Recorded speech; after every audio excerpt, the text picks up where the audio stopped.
Welcome to Sold Right Away, where we dive deep into the strategies that make real estate professionals stand out in a crowded market.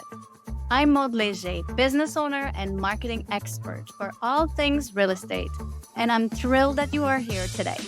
Whether you're a seasoned realtor or an eager agent, today's episode is designed just for you.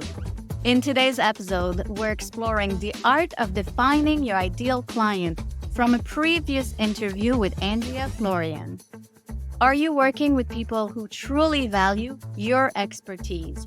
Join us as we reveal how narrowing down your focus can revolutionize your marketing, helping you connect with clients who listen, trust, and appreciate your advice, while also reducing burnout and driving your success forward. Get ready to transform your approach to real estate and attract the ideal clients today. Enjoy this clip. I would love to review a little bit that strategy with you, but I think if you were to take your demographic, who you actually want to work with, how can you define them? So what I would do is probably sit down and hash that out with your team. Who are the people we want to attract? Who are the people we work best with? What kind of people are listening to our advice? Like, you're an advice provider. So when you tell someone your wall has to be painted, if they listen to you, it's a client you want to have more of that are the same. If they don't listen to you, if they argue with you about staging, if they argue with you about this, I'm assuming they're going to argue with you about commission too. So how do you define the right clients that are who you really want to be working with, and who usually I would ask to look at your past clients, your testimonials. Who are your raving fans? You can have great clients that you loved working with. You can have raving fans who have raved about you, who are amazing. And you can also have promoters. Who are your promoters? Who are telling other people about you? Who are referring you? Like, and then you start writing down characteristic. It could be adjectives of who they are: personality, bubbly, fun, positive. It could be where they work, what kind of industry they work. Are they business owner? Are they employees? At what level? In which area do they live? To what street? What school are their kids go to? So once you start defining all of that from your successes, because you have, like, you're not a new agent, you're an agent that's been around for so many years that you're able to go back and look at that. And then you will be able to create those personas of 1, 2, 3 types of people who are fitting that characteristic. And then it'll be easier for you to keep your social media on point to really address these people. So you'll take persona number 1, you'll name this person, and then you'll say, how do I talk with Mark? How do I talk with Julie? Like, how do I talk with these personas specifically? And then you can take that, write your whole marketing plan based on that, and your social media posting strategy based on that. So I think that would give you the purpose you're looking for, that you're working towards, but you're just missing that one thing, how to get to it. It feels like, what is that slow down to speed up? Sit down, talk about, okay, you're doing the work, but it's amazing how often we get caught in the rat in the wheel. And okay, you're doing all the work. It's probably a lot of the pieces are there, but now pause for a minute. Take a look at all these things. Because you're already there. I can hear what you're saying. You're saying things like, I don't want to do the bus ad and the bench ad. I want to do the community event. So that's already like filling a box for me of how you would define that persona from large to narrow, narrow, narrow, narrow.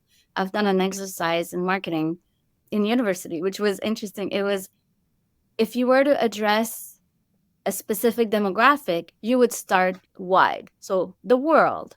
And then you would narrow down. And how the process was narrowing down is how to get to Bessie the cow. Then it was the world, North America, animals, and then farm animals. And how do you narrow down to the one Bessie the cow? Like, what was the process?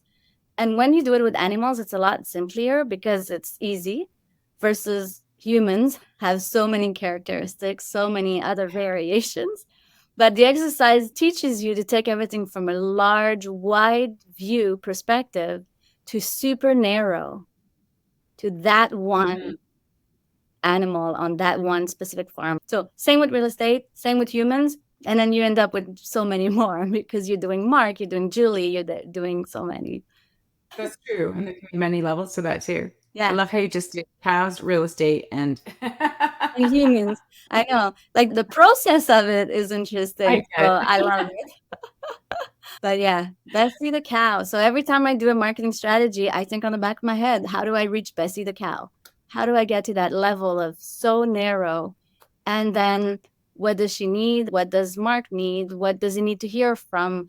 Is he more numbers, guys? Is he more in emotions, guys? How do you get to that specifically? Because yeah, your personas are something that you have the skill to address because you've done it before. Right. You have the background, you have addressed the emotional, the numbers, the creative, the non-creative side, like all of these things, you have reached it. Then you just put it on your social media. And off you go. Yeah. How do you feel about the clickbait on the social media that with the funnel systems, click here for more? I just find it, I suffer with that. For real estate, this works for so many industries, but it doesn't translate to all industries. Real estate is a long-term game. You said it perfectly. If somebody starts putting leads ads as a realtor and expect to have someone buying a house the next day, like it doesn't work that way.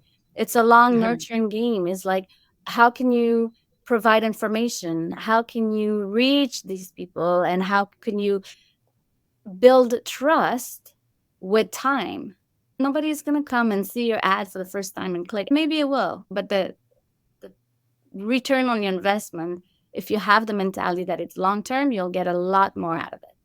That's our feeling on it. But sometimes I just like wonder what other people have to say about that because maybe I'm up to lunch, but I just can't do that. Well, in terms of marketing dollars, if you have done a sale with a person that listened to your advice, that trusted what you had to say, that paid your full price commission that you feel you're valued at, that live in the type of area that you want to sell more in, and had you sold the type of house that was the type of house you want to sell, you're hitting the 3 points of your triangle. The type of people you want to sell to, the area in which they are, and the type of house you want to sell. Once you hit all 3 with one sell, I would say spend your marketing dollars on that. Do more than you usually do. Have a special marketing plan for those specific clients and houses. So that would mean do more, ask for a testimonial written, a video testimonial, spend the time to sit down with them, do a video interview, use that on your social media to attract more people like them. You can do a case study, you can do a postcard to a neighborhood.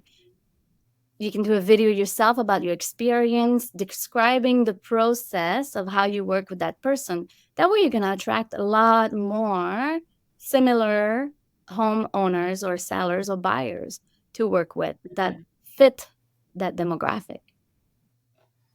Agreed. Yeah. So now you go back to your ads, asking for leads. If you have all of that for one specific, you're even more precise on who you're targeting. So you'll have more results, and you can ask for leads at this point with all that marketing effort and to refer back to. Yeah, because now it makes sense. Now it's resonating and aligning with what you are trying to put out there. Yeah. Yeah, it's purposeful. That's the whole thing, right? It just feels like you're throwing buckets of water at the ocean. Otherwise, it seems so wasteful when there's like so much more we could be doing with that money that would be creating so much more good in the world even. So I struggle with that. Take that buzz ad and then spend money on one client, one success story.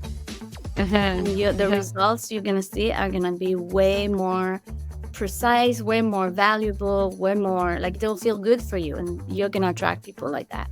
High level, have a look, and then put a strategic plan together, and even strategic plan for your whole social media strategy and a marketing plan for when you hit that person, that house, that area.